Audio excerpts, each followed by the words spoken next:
Initiation is not about a bundle of instructions. In fact, in an initiation process, instructions are a kind of disturbance. It's a nuisance. I'm saying it's a nuisance because we're still giving instructions because most people… because today they've all become educated, everything has to be told, you know, or it must be printed these days. If you tell them also it's not enough, they wanted a printed sheet, the instructions of the initiation. Because they're all educated, their brains are full of words, not of life. Too many words. So everything has to be verbal. Even saying it is not good enough, you have to print it. Or you have to record it and give it to them so that they can put headphones and listen to the instructions every time. Initiation is not a bundle of words. If we have to use an analogy, if you know something about electricity, in electrical motors and stuff, there is something called as induction. The power is there, the motor is there, everything is there, but without an induction switch, it will not go.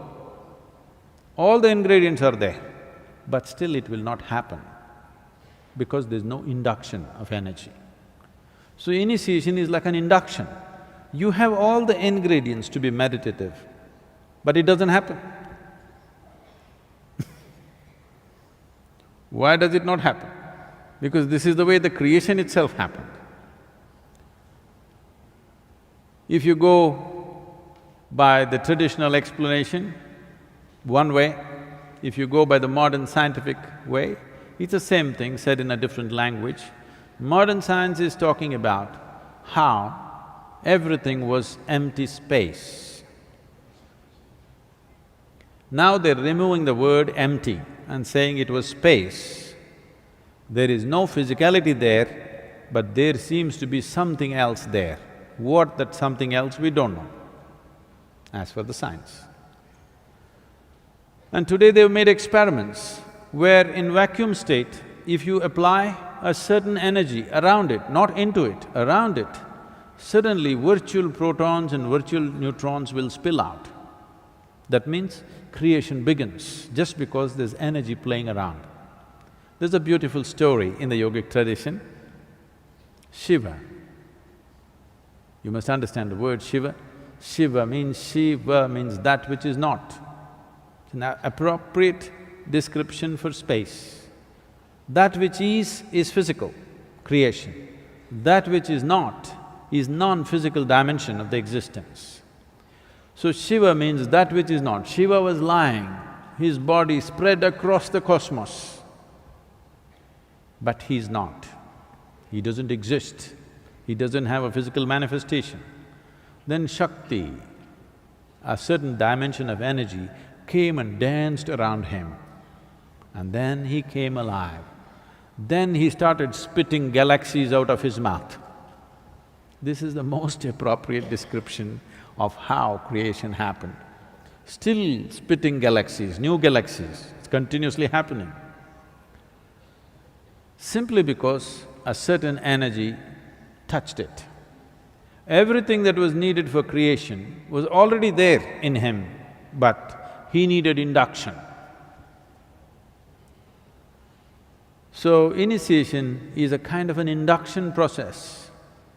But unfortunately today, if I just ask people to just sit here, we'll do things for you, they'll say, nothing happening, why is he not doing anything?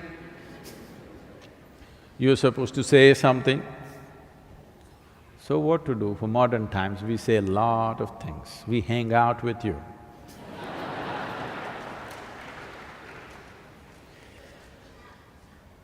Today, if you go and sit in the Dhyanalinga temple, without instruction, you can become meditative. I can do that to you here now. What's her name, this girl? Hina? Hina, you're in UK, if you're willing to just sit there, I can do it to you now, wherever you are. But right now, you're a student, still educating. Maybe you're a possibility, not fully educated. Too many words in your head. The only thing you understand is words. Because of that, instructions have come. Otherwise, initiation is not about instruction. There's really no instruction in it. Initiation is just an induction process, it's an energy process. But we have to talk about energy, you know. We have to talk a lot about energy before they open their mouth and, oh, appadiya.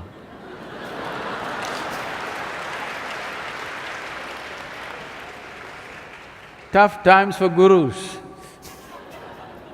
Too much talking. If you don't talk, nobody will be here.